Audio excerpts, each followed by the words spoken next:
Excel. Hola, Ian, si estás aquí. ¿Puedes guiarnos en oración, Ian? ¿O no tienes micrófono? Ahí estás, ok. Por favor.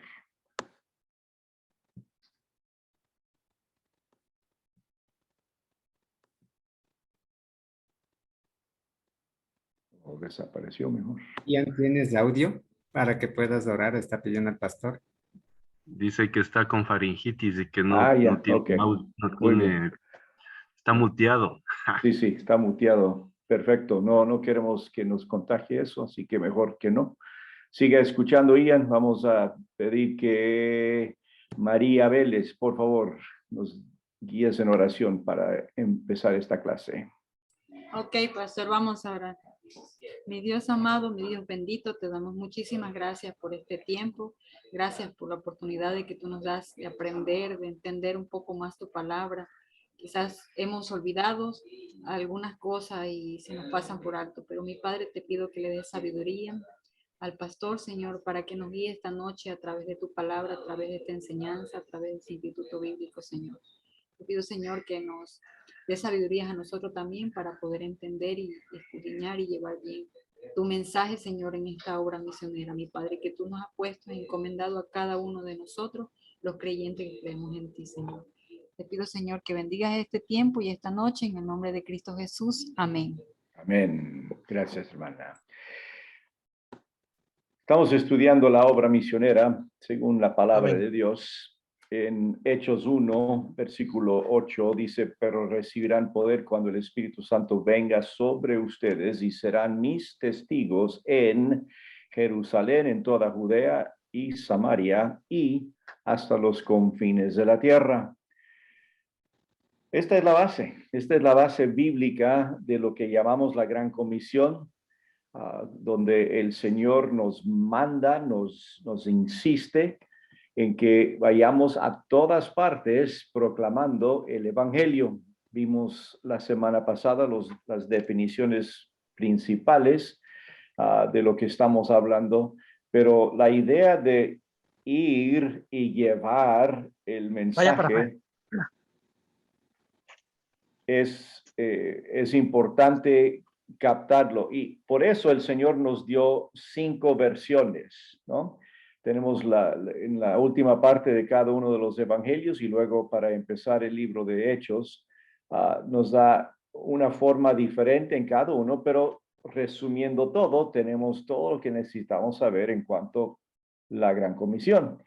Aquí en Hechos, enfatiza la parte geográfica, ¿no? Que es en todas partes, y lo hace muy gráficamente, muy visual. Tenemos que hacerlo en Jerusalén, en la ciudad donde nos encontremos, y luego ir por todas partes, en toda Judea, en Samaria y hasta lo último de la tierra. En Marcos dice ir por todo el mundo, pero aquí lo divide y lo hace como secciones, y para enfatizar esa parte, que es para todo el mundo en todos los tiempos. Ahora, esta versión de la Gran Comisión empieza con el poder. ¿De dónde viene el poder para cumplir con la Gran Comisión? Porque solo sabiendo un poco de la Gran Comisión nos damos cuenta que es imposible para nosotros cumplir en nosotros mismos. Necesitamos un poder sobrenatural para cumplir la Gran Comisión. Recibirán poder cuando el Espíritu Santo venga sobre ustedes. El Señor Jesús está diciendo estas palabras en sus últimos momentos aquí en la tierra. Enseguida Él es arrebatado, asciende a los cielos, y deja aquí los discípulos diciéndoles que tienen que esperar en Jerusalén hasta que venga el Espíritu Santo. Y lo dice esto en Lucas 24. La idea es que no pueden hacerlo solos, necesitamos el Espíritu de Dios dentro de ellos para cumplirlo, y por eso tienen que esperar. Afortunadamente no tienen que esperar mucho tiempo, porque la Biblia dice cuando llega el día de Pentecostés, en capítulo 2 de Hechos, ahí es cuando llega el Espíritu Santo. El día de Pentecostés es 50 días después de la Pascua. Jesús estaba aquí en la tierra 40 días después de la Pascua, así que son 10 días que ellos tenían que esperar para que venga el Espíritu Santo en gran poder en el día de Pentecostés. Ahora, cuando dice recibirán poder, ¿de qué poder está hablando? ¿El poder de hablar, el poder de explicar? ¿Qué poder está refiriéndose? Aquí la palabra poder es dunamis, es la palabra de donde nosotros tenemos la palabra dinamita, es una palabra que significa la capacidad que tiene el Espíritu Santo para hacer cualquier cosa. Es un poder sin límites, es un poder ilimitado, porque Dios mismo es todopoderoso. Una de sus características, de sus atributos divinos es que es todopoderoso, es omnipotente. Y esto es el poder. El poder de Dios no tiene límite. La persona del Espíritu Santo es mencionado 241 veces en la Biblia y 53 de esas ocasiones aparecen en el libro de Hechos. Él aparece con nombre más aquí en el libro de los Hechos que en cualquier otro. Y por eso muchos han dicho que el nombre de este libro, el libro es... viene del Señor mismo, es inspirado por Dios, pero quizá el nombre más exacto hubiera sido el libro de los Hechos del Espíritu Santo, pero nosotros lo conocemos como el libro de los Hechos de los Apóstoles.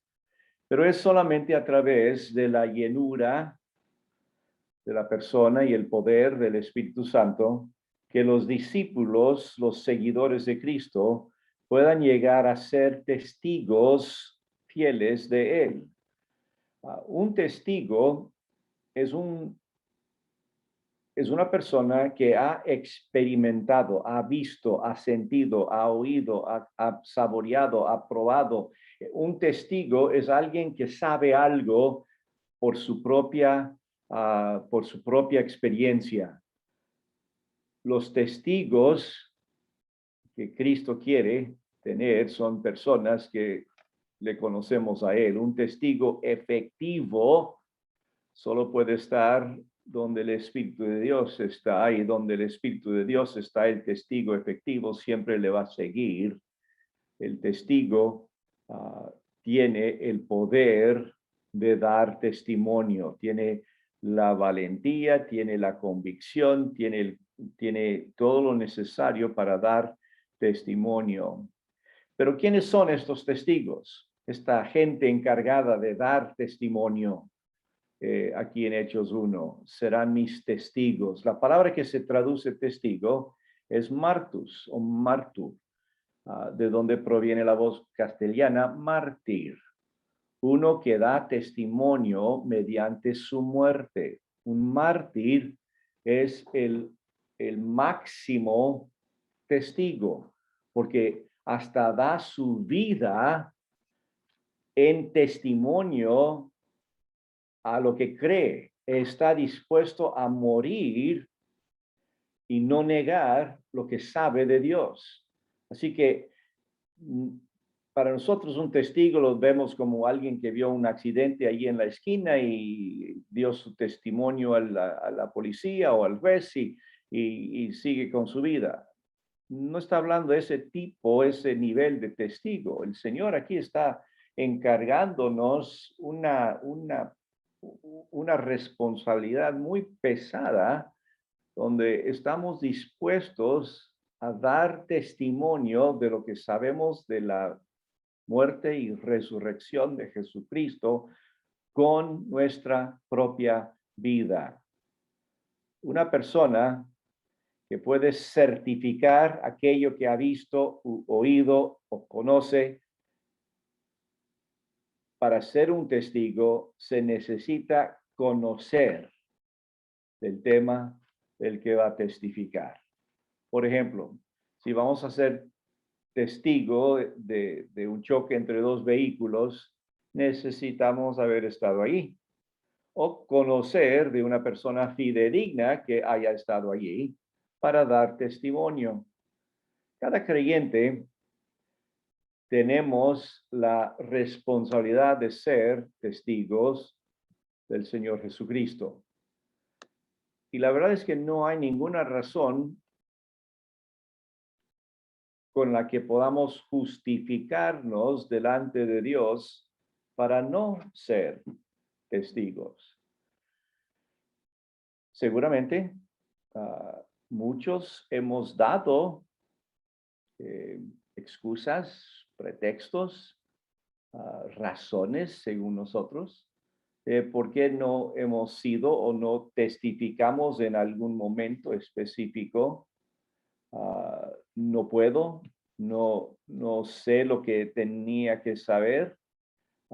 Soy muy joven, soy muy viejo, no tengo facilidad de hablar.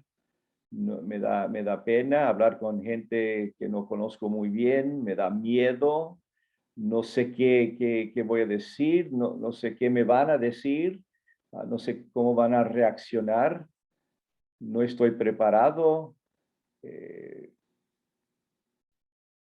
Pretextos sin fin, ¿no? La verdad es que tenemos que haber tenido una relación con Dios a través de Jesucristo, y esa es la característica principal, ¿no? Si tenemos al Señor en nuestra vida, si somos hijos de Dios, si hemos nacido de nuevo, tenemos la responsabilidad de decirlo, de decir a otra persona, de dar testimonio. Me seréis testigo cuando haya venido. El Espíritu Santo vino a nuestras vidas no en el día de Pentecostés, no 50 días después de nuestra salvación.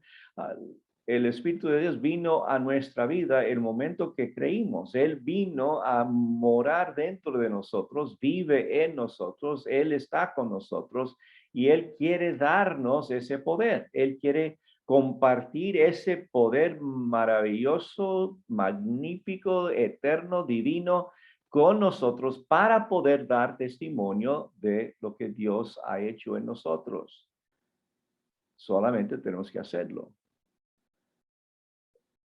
Tenemos que haber experimentado, tenemos que haber llegado a conocer al Señor. Y si lo hemos hecho, somos testigos. Me seréis testigos. Cuando a veces pienso que todos somos testigos, pero algunos somos malos, ¿no? Hay cosas negativas de nuestro testimonio porque nuestra manera de vivir no es lo que debe ser.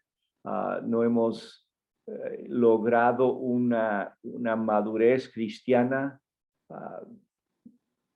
adecuado para compartir el evangelio, y por eso nos quedamos callados o damos mal testimonio, pero somos testigos de lo que Dios ha hecho.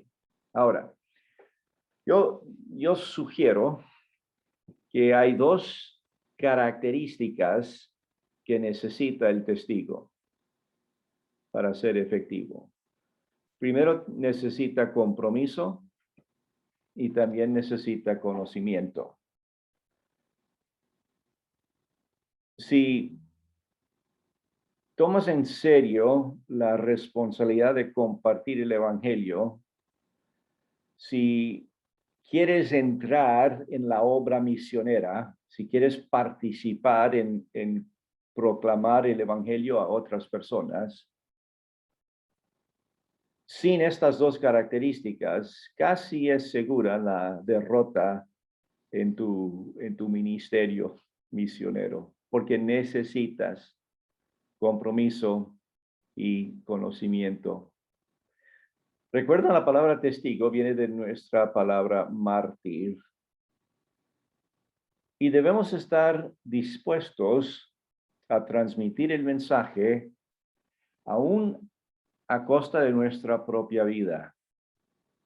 Y esto es un poco difícil pensar, un poco fuerte, pesado, aquí en la segunda hora de nuestra materia. Pero quiero que sea muy claro desde el principio que no estamos hablando de escoger tu vocación. No estamos hablando de en qué pasar tu vida en tus horas libres. No estamos hablando de un pasatiempo. No estamos hablando de un gusto o de una cosa linda que nos parece. Me gusta la iglesia, me interesan las cosas del Señor. Qué lindo es compartir la Biblia con otros. No, estamos hablando de otro nivel. Estamos hablando de un compromiso donde tomemos en cuenta y en serio la definición de las palabras. La idea de ser testigo del Señor es estar dispuesto a transmitir el mensaje del Evangelio aún a costa de nuestra propia vida. Los creyentes, los discípulos a quienes Cristo estaba hablando en Hechos 1 y lo muestran durante los siguientes capítulos del libro, estaban comprometidos a arriesgar sus propias vidas. Ese nivel de compromiso es necesario si vamos a llevar el evangelio a todas partes. Porque va a haber mucha oposición, va a haber obstáculos en el camino. Y si tú no estás comprometido con el Señor de evangelizar, de compartir el evangelio, el primer problema, ya regresas a casa, ¿no? No, eso no fue para mí. Yo voy a volver a mi vieja vida. Voy a volver a lo que era antes. Voy a ser un miembro de una iglesia, como siempre, sin mayor compromiso. Si vamos a tomar en serio esto de compartir el evangelio, tiene que haber un compromiso muy serio. Ese nivel es necesario si vamos a cumplir con la gran comisión, en llevar el evangelio. Hay dos pasajes en los evangelios que quiero que vean, en Marcos 8:34, y si no lo ven rápido, si pueden anotar la cita. Marcos 8:34 y después Mateo 11:28. Marcos 8:34 y Mateo 11:28 al 30. Marcos 8:34 dice, llamando Jesús a la multitud y a sus discípulos, les dijo, si alguien quiere venir conmigo, niéguese a sí mismo, tome su cruz y sígame. Porque el que quiera salvar su vida, la perderá, pero el que pierda su vida por causa de mí y del evangelio, la salvará.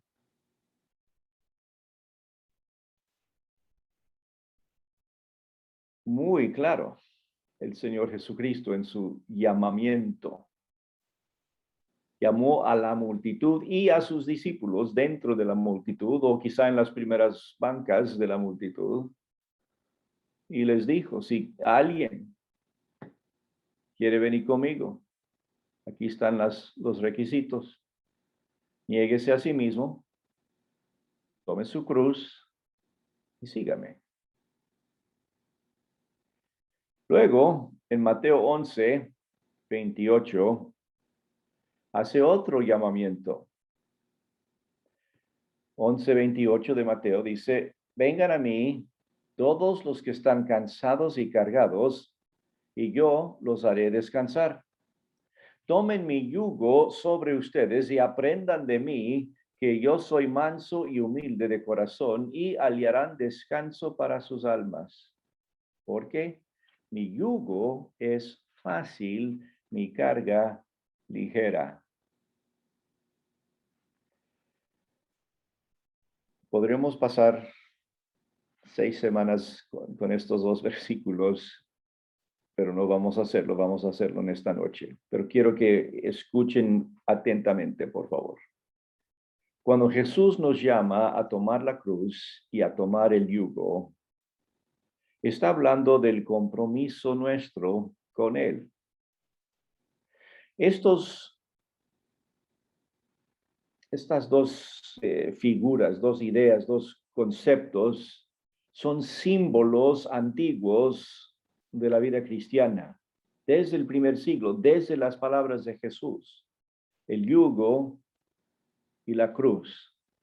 2 símbolos, si quiere, del testigo, del mártir, de la persona dispuesta a dar su vida por causa del evangelio.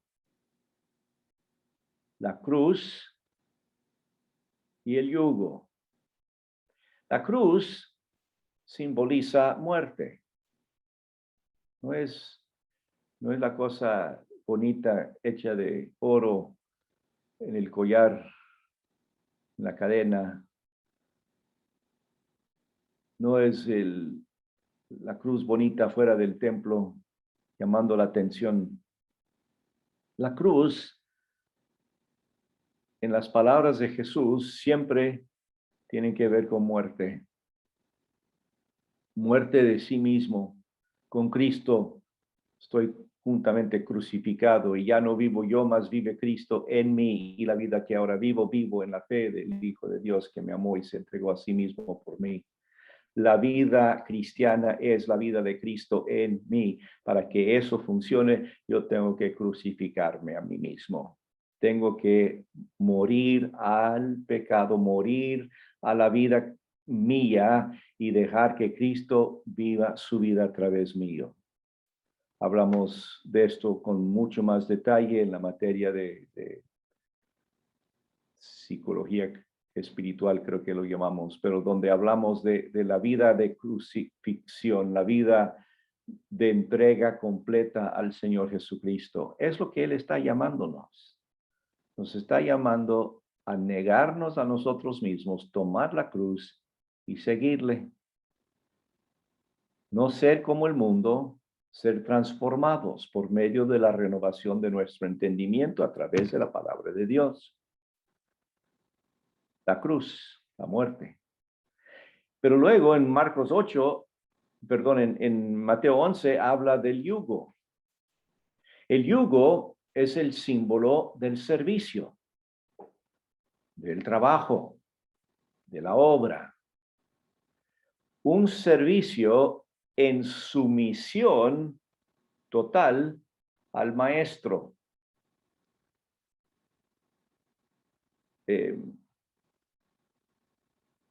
Si han visto lo que es un yugo, saben lo que es. Los que viven en el campo quizá lo hayan visto más de cerca. Los demás tenemos que ir por el aeropuerto y ver el aeropuerto viejo y ver el labrador. Y allí está el yugo, unos bueyes ahí. No sé si todavía está ahí. Debe estar ahí porque es una buena ilustración. Para que funcione el yugo, tenemos que andar al mismo ritmo, ¿no? Tenemos que someternos el uno al otro para que esto funcione. Y si el otro que está en el yugo es Dios mismo, por eso Él puede decir, mi yugo es fácil, mi carga ligera, porque yo estoy cargando todo. Tú estás allí nomás de asistente. Él está cargando. Estamos en el yugo con Dios mismo. En servicio, en sumisión, con esta entrega completa que damos en la cruz, también lo hacemos en el yugo y hacemos lo que el maestro quiere que hagamos. Y volvemos a la geografía de la Gran Comisión. No les sirvo donde a mí me plazca. No donde me da la gana, no donde hay prosperidad y comodidad, no donde yo prefiero, donde todo esté bien, donde estoy cerca de las personas que amo y donde mi mamá puede pasar a verme. Si estoy sirviendo al Señor, si estoy aceptando el yugo de Él, estoy yendo donde Él me manda. Estoy yendo al lugar geográfico que Él tiene para mí. Espero que puedan ver la importancia de estos dos símbolos. Estos símbolos antiguos de la vida cristiana. Puedes ver en la historia cristiana, en los primeros años del Evangelio, en los primeros años de esta época de la iglesia, usaron estos símbolos y después de miles de años también hay grupos misioneros que usan estos símbolos para hacer la cosa muy clara. Cuando hablamos de obra misionera, cuando hablamos de cumplir con la gran comisión, cuando hablamos de hacer lo que Dios quiere que hagamos en cuanto a llevar el evangelio a toda criatura en todas partes, a nosotros nos va a tocar someternos completamente a Él, entregar nuestra vida y servirle donde Él quiere que vayamos. Hay que haber compromiso. Si no hay compromiso, esto termina rápido. Hoy en día es muy no quiero ser de los viejos que siempre se quejan de las cosas nuevas, pero es muy difícil encontrar familias misioneras, parejas cristianas que quieran dar sus vidas para llevar el evangelio a otra parte, para someterse a lo que implica eso en cuanto a idioma, en cuanto a cultura, en cuanto a estado de vida, en cuanto a todas las cosas que se encuentra, hay muy pocos. Hay más cristianos hoy que en cualquier otro momento en la historia de la humanidad. Personas se están entregando al Señor todos los días, en todas partes del mundo. Y hay algunos que sí, están yendo a la obra misionera. Pero otros están viendo por sí mismos. ¿Qué es lo que voy a hacer con mi vida? ¿Cómo voy a proveer para mi familia? ¿Cómo voy a cumplir con lo que a mí me realiza? En algún momento tenemos que someternos al Señor. Hay que haber compromiso. No por eso Dios nos va a mandar a todos a un lugar difícil, pero tenemos que estar dispuestos a ir donde Él quiera. La segunda parte es el conocimiento. Para ser testigos efectivos tenemos que tener conocimiento del mensaje. El mensaje que estamos transmitiendo necesita ser conocido por nosotros. Por supuesto. Y para eso tenemos que estudiar, tenemos que seguir leyendo. María estaba felicitando a Eric por seguir hasta terminar. Y yo también. Y me llena de alegría, no solo Eric, sino todos los que están ya terminando el curso, el estudio de este instituto específico. En octubre va a haber fiesta. Pero no termina aquí el estudio. No se desanimen, pero esto va de por vida, ¿no? Vamos a seguir aprendiendo todos, no todos los días. A veces estamos ocupados, pero vamos a seguir. Cada año estamos aprendiendo cosas nuevas del Evangelio, cosas nuevas de la palabra de Dios, cosas que antes nos eran confusas y ahora son más claras. Tenemos que tener conocimiento. Para empezar, tiene que haber un conocimiento básico. Y por eso se arrancó este instituto hace 35 años. Pero una vez terminado esto, tiene que haber conocimientos crecientes continuos, ¿no? Tiene que seguir. Necesitamos que ese conocimiento sea una realidad en nuestra vida, no solamente memorizar, ¿no? Cuáles reyes de Israel estaban en qué parte y quién era bueno y quién era malo. Está bien conocer los datos, tenemos que conocer los datos, pero el conocimiento del que se está entregando a la obra misionera, mucho más que conocer datos, tiene que ser un conocimiento, el conocimiento tiene que ser una realidad en la vida práctica. No podemos dar aquello que no tenemos. No podemos dar testimonio de algo que no es real para nosotros. No podemos guiar a una persona a un lugar donde nosotros nunca hemos llegado. No podemos guiar a la gente a Cristo si no conocemos a Él y no le hemos conocido como Salvador personal y no estamos creciendo en nuestra relación con Él. No podemos guiar a la gente a que se rinda a Cristo si nosotros no lo hemos hecho. Debemos experimentar en nuestra vida el conocimiento que tenemos en el corazón y en la mente para poder certificar que lo que estamos diciendo lo hemos probado en nosotros mismos. El conocimiento es muy importante y yo les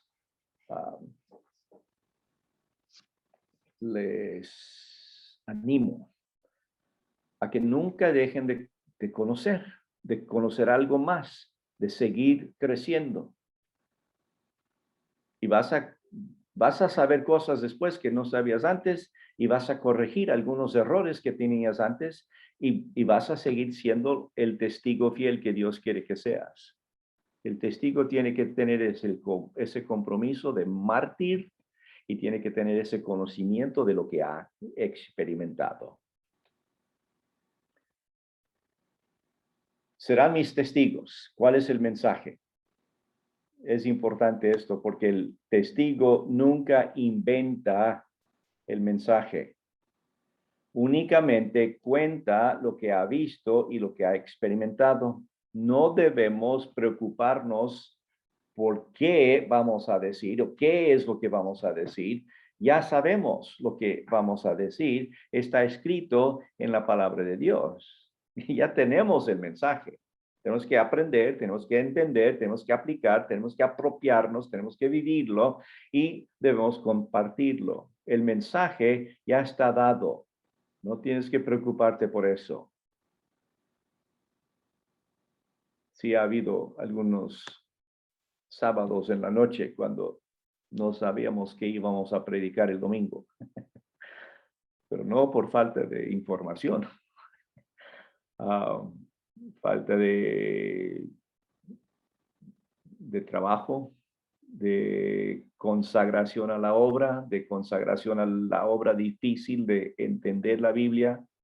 Sí hay momentos cuando es difícil encontrar el mensaje, pero no es porque no está. Ya tenemos el mensaje que transmitimos como testimonio es la misma palabra de Dios. Serán mis testigos. Testificaremos de Cristo, de Él, de lo que Él es y lo que Él ha hecho. Nuestro mensaje es siempre cristocéntrico. No es para mostrar qué tanto conocemos de la Biblia y cuánto sabemos y cuántas palabras griegas podemos citar, ni cuántas cosas hemos hecho. El mensaje tiene que ser siempre cristocéntrico. Él es el mensaje. Somos testigos de Él. El lugar, ahí viene la geografía, ¿no? En Jerusalén, en toda Judea y Samaria y hasta los confines de la tierra, lo último de la tierra. La palabra aquí que se repite en Jerusalén, Judea y Samaria, significa al mismo tiempo. Es decir, debemos ser testigos al mismo tiempo en Jerusalén, en Judea, en Samaria y hasta lo último, hasta los confines de la tierra. Y sabemos por lo que vemos en Hechos que fueron muy efectivos para empezar en Jerusalén. El mismo día de Pentecostés, 10 días después de recibir la gran comisión, se añadieron aquel día como 3,000 personas creyentes bautizadas en la primera iglesia. Dios hizo una gran cosa. En capítulo 4 de Hechos, los que habían oído la palabra creyeron. El número de los varones era como 5,000. En Hechos 4 más adelante, el mismo capítulo, y la multitud de los que habían creído, dice, y luego Hechos 6, creciera el número de los discípulos. Tuvieron los problemas de la parte social, de dar de comer a los hambrientos, específicamente a las viudas, y se solucionó el problema eligiendo y escogiendo a los diáconos, y con eso crecía la palabra del Señor y el número de discípulos se multiplicaba grandemente en Hechos 6. El éxito era gigantesco. Y los discípulos estaban cumpliendo muy bien con la primera parte. Pero el mandamiento fue Jerusalén, Judea, Samaria y hasta lo último. No hemos cumplido con todo lo que debemos hacer solamente porque tenemos éxito donde estamos. Porque nuestra iglesia está llena, porque todas las bancas están ocupadas los domingos. No, esa no es la medida de éxito en la obra misionera, porque nuestra labor es en todas partes.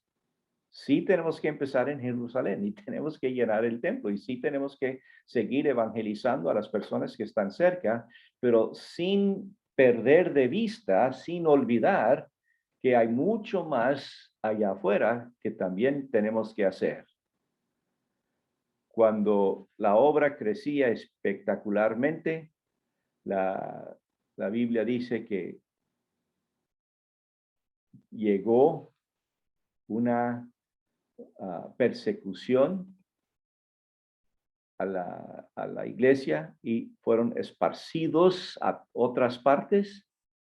Y ahora, cuando también fueron con el evangelio, y el evangelio salió de Jerusalén, llegó a Judea y Galilea y Samaria, y siguió adelante a Fenicia, Chipre y Antioquía. Y luego en Antioquía es cuando Dios movió en esa iglesia para que enviasen a Pablo y Bernabé, y allí empezó a crecer toda la obra misionera. Llegó hasta Roma. Cuando Pablo escribió a la iglesia en Colosas, posiblemente unos 33 años después de la resurrección de Cristo, dijo en versículo 5, a causa de la esperanza reservada para ustedes en los cielos, de esta esperanza ustedes oyeron antes en la palabra de verdad, el evangelio que ha llegado hasta ustedes. Así como en todo el mundo está dando fruto constantemente y creciendo, así lo está haciendo también en ustedes, desde el día que oyeron y comprendieron la gracia de Dios en verdad. Una declaración sorprendente que en todo el mundo está dando fruto, está llegando. En Romanos 15, recuerdan el versículo que van a escribir después de un ratito. Pablo no quería establecer donde ya estaba conocido el nombre del Señor, quería ir más allá, y sí logró eso. Y luego versículo 23 del mismo libro, del mismo capítulo 1 de Colosenses. Esto él hará si en verdad permanecen en la fe bien cimentados y constantes, sin moverse de la esperanza del evangelio que han oído, que fue proclamado a toda la creación debajo del cielo y del cual yo, Pablo, fui hecho ministro. Dios permitió una gran persecución para motivar a los creyentes. que estaban obedeciéndole parcialmente. Si Él hizo eso con ellos, puede también hacer algo con nosotros. Me pregunto, ¿qué será necesario para que los seguidores de Cristo en este momento nos levantemos y empezaremos a cumplir con la gran comisión en nuestro tiempo? El plan de Dios es claro. Él quiere que nos levantemos, que llevemos el evangelio a toda criatura, a todos los que viven en este mundo, y que lo hacemos a la misma vez. El autor del libro, el pastor Queiroz, el brasileño, dice cómo podemos hacer la obra de evangelización en las 4 áreas simultáneamente. Esto en inglés se llama multitasking, multitarea. Hacer 2 o 3 cosas a la vez, simultáneamente, como algunos de ustedes hacen, ¿no? Están en clase de instituto, apaguen el video, toman su sopa, están escuchándome, Dios mediante, y también están cenando, o están haciendo deberes en el trabajo, o están escuchando a sus hijos mientras trabajan. Todos tenemos la capacidad de hacer 2 o 3 cosas a la vez simultáneamente. Pero ¿cómo hacemos esto? De la gran comisión. Es lo más básico cuando hablamos de obra misionera. Hay 3 verbos: ir, orar y dar. Yendo. ¿Por qué es que algunos se quedan donde recibieron el mensaje del evangelio y otros van buscando los confines de la tierra, el último de la tierra, la parte más distante? Depende de compromiso, de conocimiento y, escuchen bien, también depende de lo que Dios quiere para ti. Dios es Dios, Él llama y Él provee nuestras vidas, y a nosotros nos toca responder a ese llamamiento, a esa carga que nos da. Si Dios te llama, Dios te va a capacitar, Dios te va a enviar, tú tienes que ir a donde Él dice. Todos tenemos que ir a alguna parte. No tenemos que salir de la casa o de la ciudad o del país necesariamente, pero sí todos tenemos que ir con el evangelio a la persona que necesita. Puede ser el vecino, puede ser en otro pueblo cercano, puede ser familiar, o puede ser en otro país, otra cultura, otro idioma. Todos tenemos que ir a alguna parte. Yendo, todos podemos ir. Orando. Cristo mismo dijo que debemos orar al Señor de la cosecha, que Él envíe obreros a la cosecha. Eso estaba en la lista de peticiones de oración de Jesús mismo. Y Él nos invita a participar en esa misma lista de peticiones de oración. Me parece buena idea. Debemos nosotros también orar que el Señor envíe obreros. Ustedes pueden ver, pueden tener un libro o un globo allí en la casa, un mapa mundi, puede buscar en internet lo que quiera, puede buscar lugares donde no hay muchos creyentes y empezar a orar que Dios envíe a ese lugar. ¿Cuántos misioneros están en tu lista de oración? ¿Por quiénes estás orando tú? ¿Todos son conocidos o tienes algunos desconocidos? ¿Todos son de tu lugar, de tu tierra, de tu país, de tu ciudad? ¿O hay nacionales o internacionales? ¿Estás orando? Todos podemos ir y todos podemos orar. Dando. Esto vamos a topar la próxima semana. Nuestro hermano Albino nos va a guiar en esto. Vamos a hablar con detalle acerca de cómo financiar la obra misionera como iglesias. Pero por ahora basta decir que todo cristiano, todo creyente debe estar dando generosamente a la obra misionera de su iglesia. Todos sí podemos hacerlo. No todos vamos a dar lo mismo. La Biblia ni dice nada de cuánto, ¿no? Solo según Dios te haya prosperado. Así que todos podemos dar porque Dios nos ha prosperado a todos. Todos hemos comido hoy o pensamos comer más tarde, pero todos tenemos, así que todos debemos dar. Así que todos nosotros podemos ir a alguna parte, algunos cerca, otros lejos. Todos podemos orar y debemos orar por los misioneros que ya existen, que ya han sido enviados y por esos lugares donde necesitan obreros. Y todos podemos dar. Ahora, vamos a cambiar un poquito el sistema. Vamos a escucharles a ustedes. Quiero participación, por favor. Si en los tiempos de Jesús el mundo tenía solamente 250 millones de habitantes y hoy estamos ya llegando a casi los 8,000 millones, ¿cuáles son los desafíos para cumplir la gran comisión de Jesucristo en nuestra generación? ¿Qué estamos enfrentando nosotros como la iglesia de 2022, que es diferente a la iglesia del primer siglo?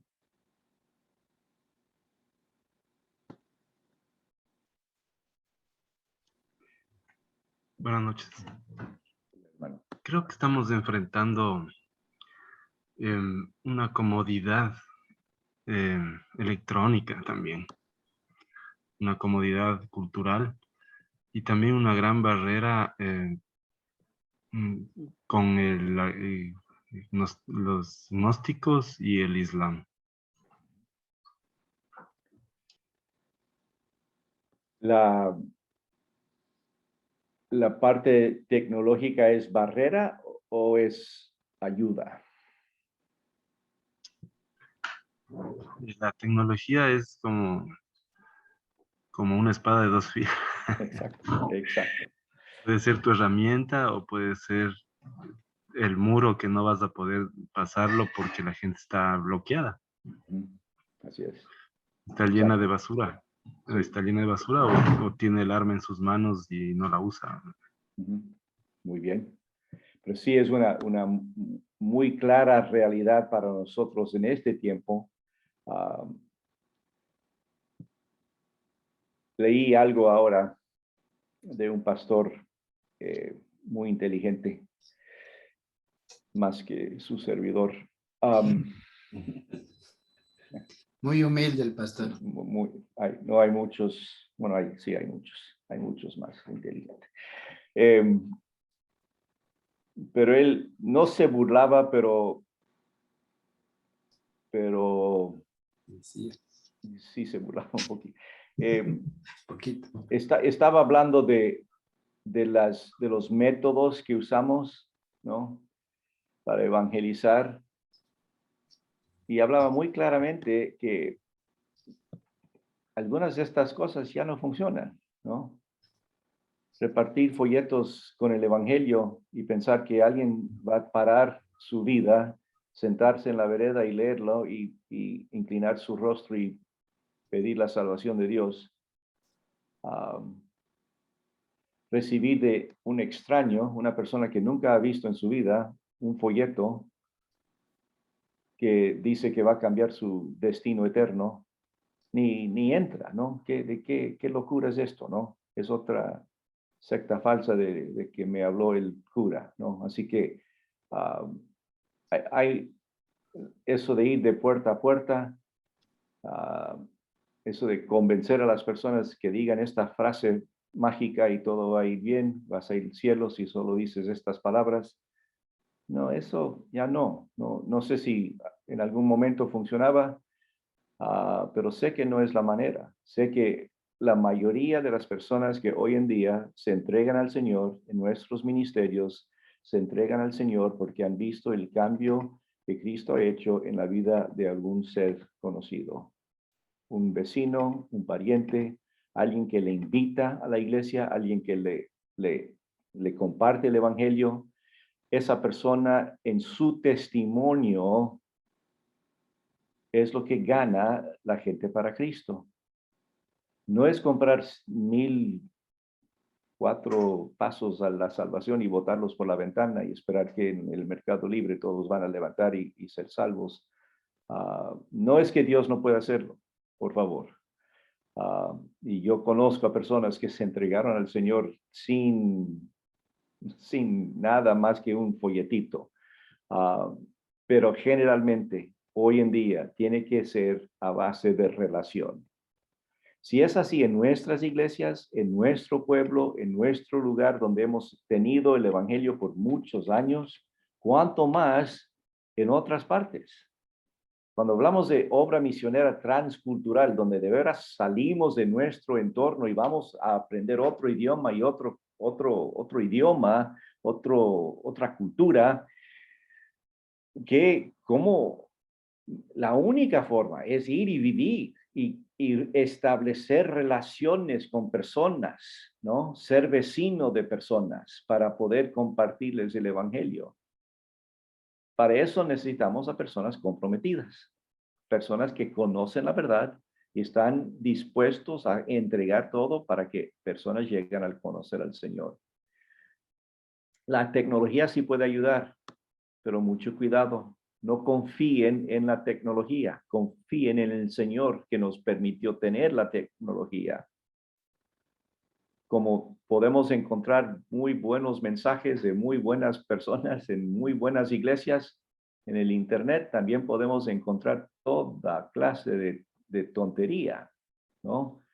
Y se visten igual y hablan igual y algunos cantan las mismas canciones y hablan bobadas, ¿no? Así que hay que tener mucho cuidado en confiar en las cosas tecnológicas, pero tampoco debemos como desertarlo, no debemos dejarlos a un lado, sí podemos usarlos, pero con mucho cuidado. ¿Algún otro comentario sobre esto de la diferencia entre lo que había hace 2000 años y lo que tenemos ahora?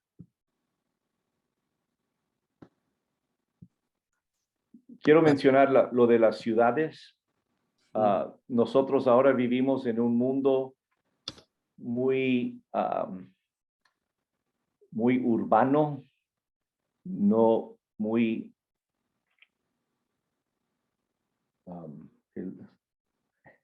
¿cuál es la otra palabra? Rural. Rural, gracias. Es cuando una palabra tiene dos R's, es muy difícil para el gringo. Pero en todo el mundo, 45% de la población mundial viven en ciudades superpobladas. Antes había una que otra ciudad de 1 millón de personas en algunas partes. Ahora no es nada. En China y en India hay varias ciudades con más de 20 millones de personas en esas ciudades. Hay millones y millones de personas en las ciudades y eso tiene implicaciones para nuestra obra misionera y tiene que ver con cómo hacer la obra misionera hoy en día, sin perder de vista las personas que no viven en esas ciudades, las tribus aisladas en las selvas y en las sierras del planeta, los pueblos pequeños que están perdidos y olvidados por allí. Tienen personas ahí que necesitan el evangelio, igual que las personas que viven en esos multifamiliares grandotes en las ciudades grandes del mundo. Necesitamos ir a todas partes. Yo me crié en una familia misionera mi papá tenía la visión, el propósito de ir a los pueblos pequeños, en lugares desérticos en México. Estaba en varios lugares y terminó los últimos 30 años en el desierto de Sonora. Lugares pequeños, ¿no? Muy poca gente, pero eso fue lo que Dios puso en su corazón.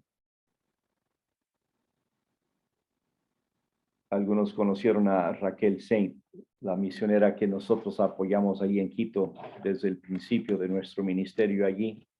La primera misionera transcultural que apoyamos, que trabajaba con los Waorani.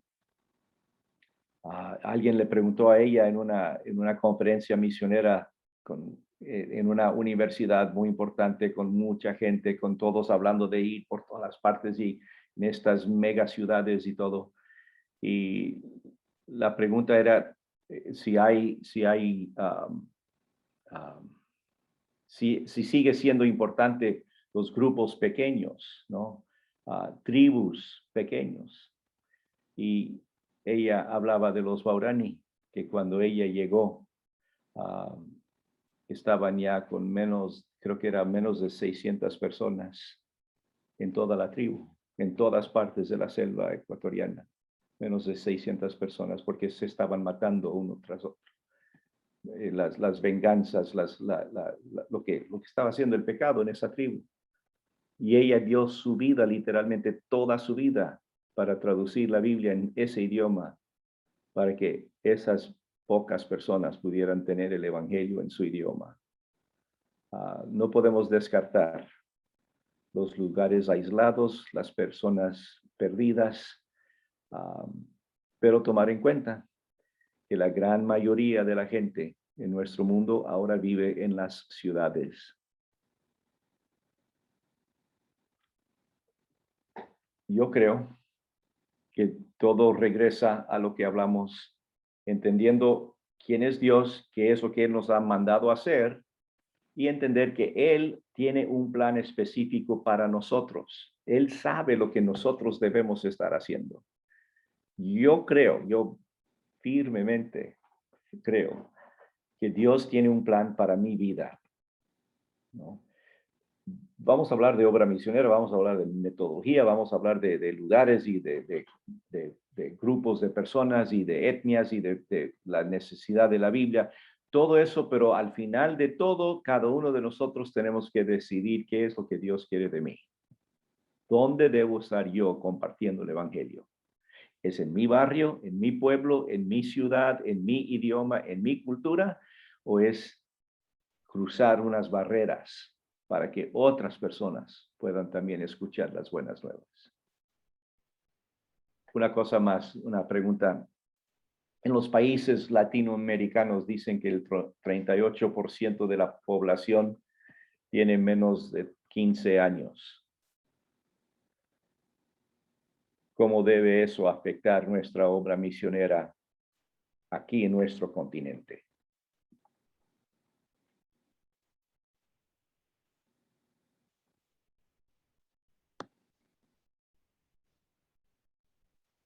Solo los que participan van a graduarse de este instituto.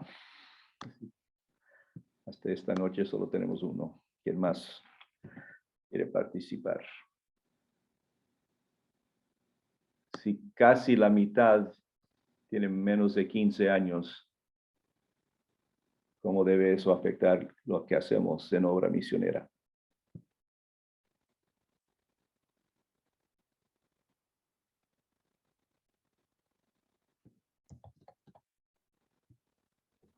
Pastor, ¿puedo dar un criterio, tal vez? Me encantaría, ya que los demás perdieron sus micrófonos. Perdóneme, hermano Albino, perdóneme, pastor.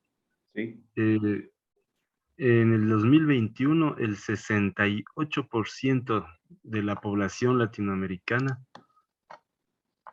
está entre 15 y 60 años. 15 y 60. ¿Cuánto era? ¿68? El 68%. Ya, Y sí que son 32 menos de 15. Y tienen menos de 14 años del 24%. Ya, ok. Qué bestialidad. Una vez, ya vas a hablar un Perdón. ratito, Albino, pero una vez escuché a un evangelista que hablaba de las personas que se estaban entregando al Señor y estaba muy emocionado porque había más adultos que niños, ¿no? Qué bueno que los adultos están entregándose, porque lo de niños era de niños y no se sabe. Y fue corregido por otro más sabio y dijo, no, cuando un adulto se salva, ¿no? Cuando un niño se salva 2 veces porque tiene toda su vida para servir al Señor, ¿no? No solamente se va al cielo, todos los que se salvan van al cielo, pero el niño se salvó antes de gastar su vida en las tonterías de este mundo y tiene la capacidad de hacer un impacto para el evangelio aquí y ahora. Así que no debemos descartar el impacto que puede haber en los jóvenes y los niños de nuestras iglesias. Albino, por favor, comparte algo. Gracias. Sí, efectivamente, tenía un criterio con respecto a la juventud con la cual estoy sirviendo en el ministerio y veo que son gente muy capaz, apasionados, los que se comprometen con el Señor, están sirviendo y quieren servir en qué más puedo servir, en qué más puedo ayudar. Creo que tienen un potencial grande en esa flor de la juventud cuando están con el amor al Señor. De pronto se va desvaneciendo un poco cuando llegan a la universidad y empiezan con otras filosofías.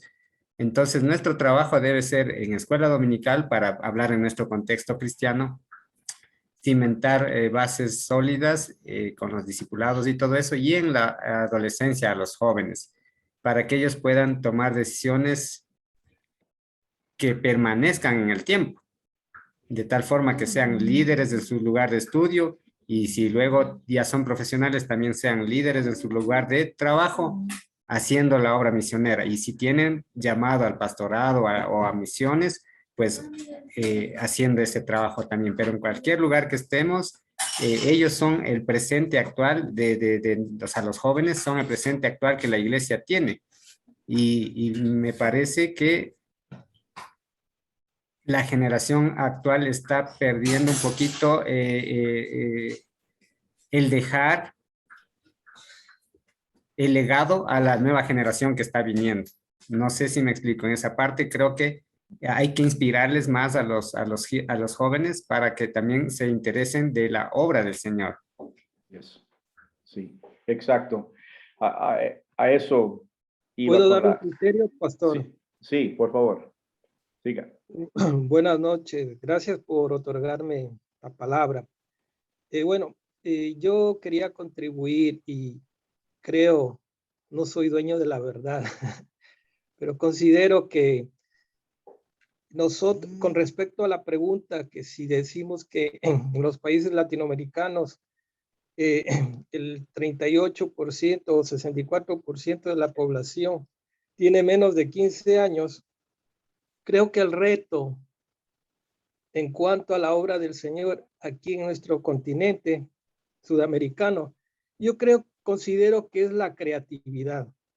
Y la creatividad en cuanto a lo que hemos visto hoy, a través del testimonio, a través del conocimiento y el compromiso hacia esa juventud. La juventud hoy por hoy está un poco distraída, por definirlo así, tanto en la tecnología, tanto en otro tipo de actividades. Pero yo considero que ese es el reto que tienen las nuevas iglesias, de fomentar justamente un despertar, un avivamiento hacia esas juventudes en lo que es el gusto que ellos tienen Normalmente el deporte ayudaba mucho a evangelizar. A través del deporte, la gente era una especie de enganche para... y yo en mi juventud me acuerdo que esa era la estrategia de los pastores, de los misioneros, de los que daban testimonio de la palabra de Dios. Yo creo que hoy, como se ha vuelto muy complicado, inclusive hasta por la inseguridad que existe en nuestro tiempo, en nuestra ciudad, el alto índice de ciertas situaciones como la delincuencia y sumada ciertas otras aspectos que hacen que la actividad cristiana vaya de menos a más. Considero que lo que yo había mencionado, creo que la creatividad, la motivación hacia esa juventud y también con todo el respeto, yo sé que muchos no van a compartir, pero yo creo que es hora también de nosotros impulsar, tanto en el aspecto, hemos dejado un espacio vacío donde otros grupos han tomado la posta de crear leyes, de crear constituciones que han sacado a Dios. Ya vemos que han sacado de las constituciones, han sacado de nuestras leyes, de nuestras escuelas, de nuestros colegios.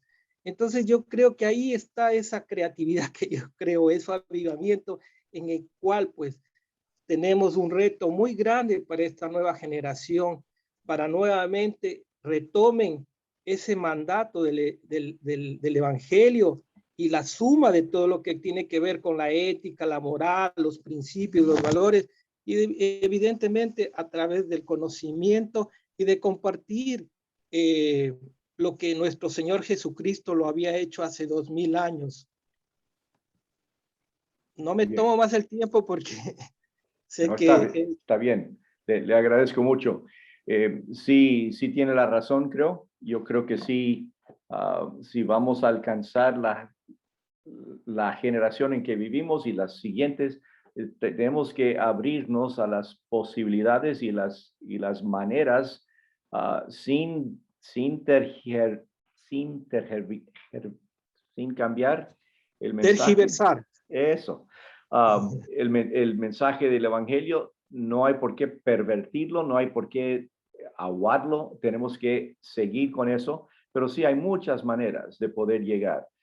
Lo que dijo Albino, creo que es muy importante tener ministerios dedicados específicamente a niños, a jóvenes, pero también que tengamos personas ideales en esos lugares, no encargar al que asoma, sino la persona preparada, la persona que tiene el compromiso y el conocimiento necesario, porque los jóvenes y los niños van a hacer preguntas y van a hacer preguntas basado en lo que han escuchado en sus escuelas y sus universidades, y si nosotros no tenemos una respuesta, vamos a perderles. Así que sí es importante darles no solamente el Evangelio, sino la responsabilidad de compartir el Evangelio y hacerlo como bien ha dicho el hermano, con creatividad, de buscar maneras de lograr esta evangelización de la siguiente generación. Muy bien. ¿Alguna cosa más o si no vamos a concluir? ¿Alguien tiene algo que no puede parar? ¿Quiere decirlo? Sí, para variar. El 77% de la población de África tiene menos de 30 años. Wow. El 77% de la población. Y parte de eso es porque mueren muy temprano. Cambia la cosa allí por las enfermedades drásticas que hay en muchas partes. Y eso cambia el nivel. Pero sí, es muy necesario. Un amigo mío que tiene un increíble ministerio entre jóvenes en Botswana, están trabajando a todo dar y solo enfocado en jóvenes y universitarios para cambiar el ritmo. Otro amigo mío de Corea, un pastor coreano que vive en Ghana, en la África Oeste, Se fue con la idea de establecer una escuela y una iglesia y terminó con toda una universidad, desde kinder hasta universidad y a todo dar. El hombre es multitarea al máximo, y Dios ha bendecido en pocos años porque él dice que la única manera de cambiar el país es cambiar el joven. Así que estamos viendo que Dios está haciendo eso en diferentes lugares. También lo que dijo algunos, la idea de mantener frente a todos esto de la obra misionera es muy importante. No puede ser una semana del año, no puede ser una cosita que hablamos de vez en cuando estamos levantando fondos para algún proyecto. Tiene que ser todo el tiempo hablando de la necesidad de que los jóvenes, las parejas, las familias se entregan al Señor para cumplir con la gran comisión. Yo creo que ahí está la cosa. Ok, mi responsabilidad personal en cuanto a la obra misionera es orar, dar, ir, preocuparme, prepararme, enfocar mi atención. ¿De acuerdo? Oremos. Gracias, Señor, por el amor que nos tienes. Gracias por permitirnos este rato juntos. Gracias por a mis hermanos y mis hermanas en diferentes partes del Ecuador y también acá. Te pido tu bendición y tu ayuda en asimilar, a entender, a apropiarnos de las verdades que estamos viendo para comprometernos, para decidir cumplir con lo que tú quieres de nosotros, de nuestra familia, para poder ir y hacer discípulos a todas las naciones. Te doy gracias por tu bendición en esta noche y pedimos que sigas abriendo el camino y mostrándonos por dónde debemos andar. En el nombre de Jesús. Amén. Muchísimas gracias. Nos veremos luego la próxima semana a la misma hora, por favor, en este mismo canal. Pastor, y nada más por anunciarles, hermanos, Sí. la prueba, perdón que le interrumpa, la prueba los envío en este momento a su correo, por favor, para que lo desarrolle. Perfecto, gracias por recordarnos. Gracias. Gracias, Gracias, pastor. Buenas pastor. noches. Gracias, hermanos. Dios les bendiga. Buenas noches. Se les Gracias. bendiga. Igualmente. Bendiciones Gracias. para todos.